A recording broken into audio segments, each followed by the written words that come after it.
semaines avant le drame, ils fêtent leur date d'anniversaire de mariage.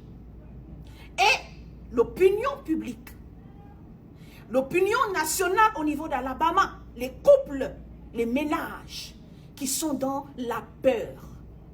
Comment un couple qui inspirait le bonheur, ils avaient une maison qui avoisinait $1 million. Ils étaient dans des belles, très grandes voitures. Ils avaient une très bonne historique de crédit. Ils avaient 2 bons jobs, l'homme et la femme travaillaient. Ils avaient 2 enfants merveilleux. Ils avaient tout ce qu'un homme et une femme. Tout ce pourquoi nous, on se bat. En ce moment, on se stresse.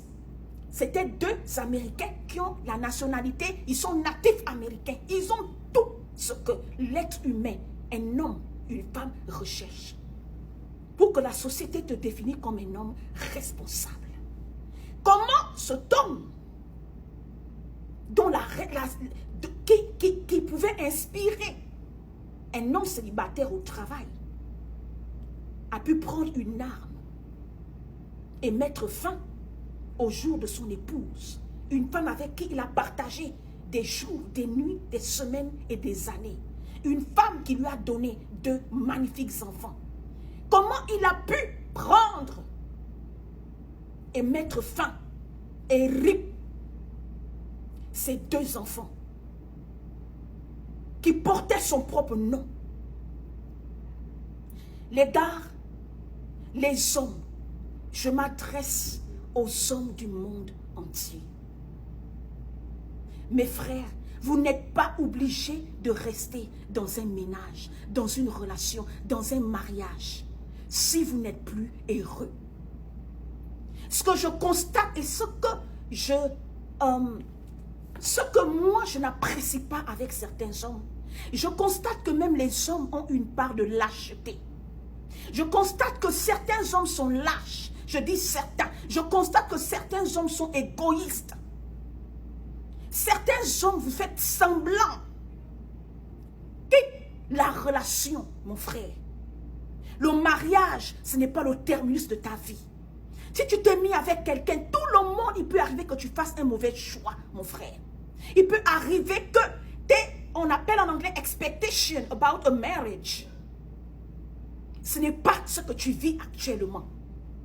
Libère, il y a plein de states. Il y a plein comment on appelle, de pays dans le monde où tu peux aller refaire ta vie. Au lieu de détériorer ta santé mentale, mon frère, si tu constates que ta santé mentale est menacée dans ton mariage, dans ta relation sentimentale, mon frère, pars. Parce que pour moi, un homme qui prend l'arme et mettre fin au jour de son épouse et de ses 2 enfants, j'appelle ça de la lâcheté. Ce n'est pas le diable. Arrêtons de tout mettre sur le dos du diable. Et les femmes, quand nous sommes dans un foyer, dans une relation, arrêtons de créer la façade. Trop de femmes, nous sommes dans les mariages, dans les foyers, c'est la façade. On veut sauver les apparences, alors que tout va mal, alors que nos vies, notre santé mentale est en train de se détériorer. Voici cette femme congolaise qui s'est déjà, parce que son mari allait épouser une autre femme. Tous les jours dans notre société, aujourd'hui avec la technologie des réseaux sociaux, on dit aux femmes, partez quand il est temps. Les hommes, quittez quand vous n'êtes plus heureux, quand vous n'êtes plus en sécurité. Parce qu'il y a des hommes aussi qui subissent des abus dans le mariage et dans les foyers. Autant les femmes subissent des abus dans les foyers, dans le mariage, les femmes aussi. Les hommes aussi subissent des abus. Les enfants subissent des abus. Lorsque vous sentez un abus psychologique, un abus verbal, un abus physique, des abus mentaux, émotionnels, mon frère, part. L'année dernière, je vous ai parlé de l'histoire d'un monsieur nigérien, docteur, avec 3 licences en médecine. Il s'est ri après un divorce parce qu'il devait verser $15 000 de caution.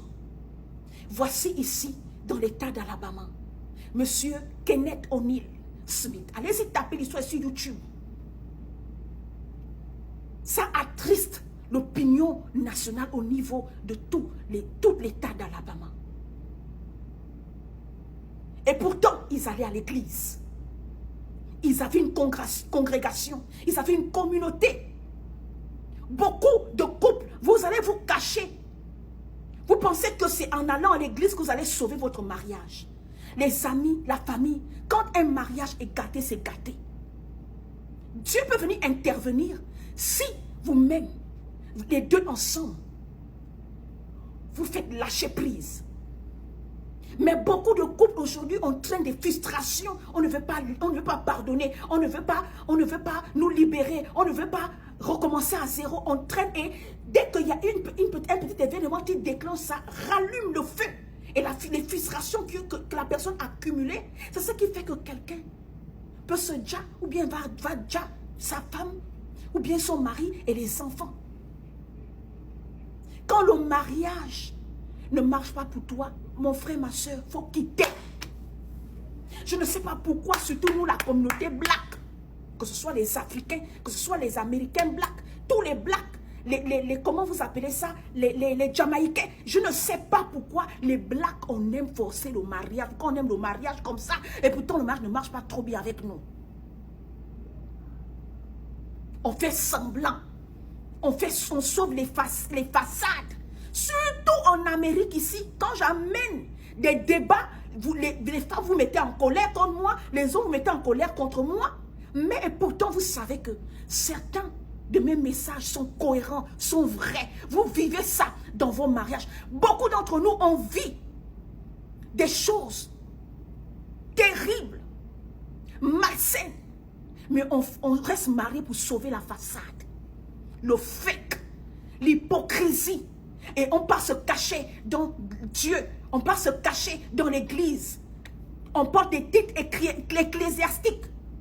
Un couple qui avait une position dans l'église, dans une congrégation, dans une ville, Alabama ici. Ils avaient une communauté. Ils étaient soutenus. Ils avaient les 4 familles. 2 semaines avant le drame, ils ont fêté leur anniversaire de mariage. Quelle hypocrisie! Mais nous pensons que quand nous sommes hypocrites, quand on sauve la façade, ou bien quand on fait semblant, on fait ça à quelqu'un, on fait ça à nous-mêmes, la famille. Quand tu fais semblant, là, tu ne fais pas ça à quelqu'un. Moi-même, si je fais semblant, les amis, je ne fais pas ça à vous. Si je sauve la façade, ce n'est pas à vous que je fais ça. Parce que tôt ou tard, quand l'eau est renversée au sol, on ne peut plus remettre ça dans un verre. C'est souvent les conséquences à la fin d'une relation, d'un mariage toxique, qu'on a fait semblant. Huile de cheveux bio. Une bonne huile de cheveux pour la pousse de cheveux. Ça traite l'alopécie. Ça traite la perte de cheveux. Si vous avez des démangeaisons, si vous avez des pellicules. Et le beurre de karité, fait par Coach Audrey. Est-ce que tu as? Mais si tu as un magasin, tu es aux États-Unis, en Europe ou en Afrique, commande les bougies de Coach Audrey. C'est fait à base d'hysope. L'hysope amène la paix.